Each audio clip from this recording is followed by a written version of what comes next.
अवधूत चिंतन श्री गुरुदेव दत्त. बघा, आजच्या व्हिडिओमध्ये तुम्हाला देवशयनी एकादशीचे नियम सांगणार आहे. तर चला जाणून घेऊया देवशयनीचे उपवास कसे करायचे, काय नियम पाळायचे, काय पाळू नये, चला जाणून घेऊया. बघा, देवशयनी एकादशी ही हिंदू धर्मात वर्षातील सर्वात मोठी एकादशी मानली जाते.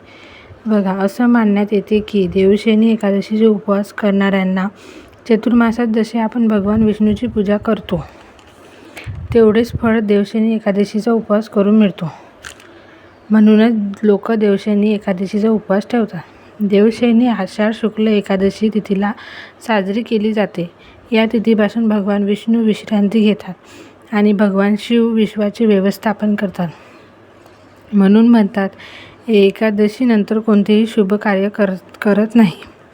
परंतु देवशयनी एकादशीचे उपवास करण्यापूर्वी त्यांचे नियम जाणून घेणे आवश्यक आहे. खूप लोक देवशयनी एकादशीचा उपवास करण्यात एक विशेष चूक करतात. बघा, यावर्षी देवशयनी एकादशी 6 जुलै 2025ला येत आहे.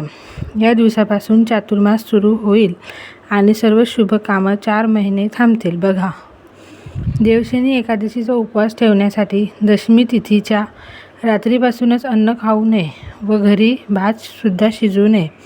बघा, बरेच लोक उपवास करतात परंतु दुपारच्या वेळेस झोपून जातात. तसं मुळीच करू नका. असे करणं चुकीचं मानले जाते. हा दिवस विष्णूचा पूजेचा दिवस आहे. बघा, असं म्हटले जाते की एकादशीचा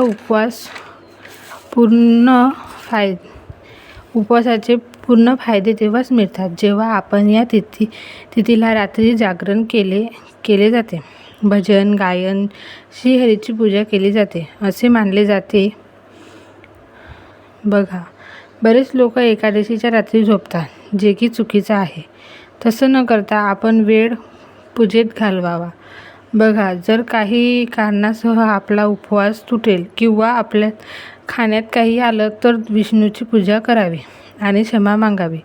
तसेच या दिवशी तुम्हाला पूर्ण दिवस उपवास करायचा असतो आणि तुमच्याकडून होणार तेवढी भगवान विष्णूची उपासना आणि नामजप करावे. बस इतकेच. देवशयनी एकादशीची ही छोटीशी माहिती तुम्हाला जर आवडली असेल तर मला कमेंट करून सांगा. आणि तुम्हाला आणखी काही विचारायचं असेल तर नक्की कमेंट करून सांगा. आणि व्हिडिओ आवडला असेल तर लाईक, शेअर आणि सबस्क्राईब करायला विसरू नका. श्री स्वामी समर्थ.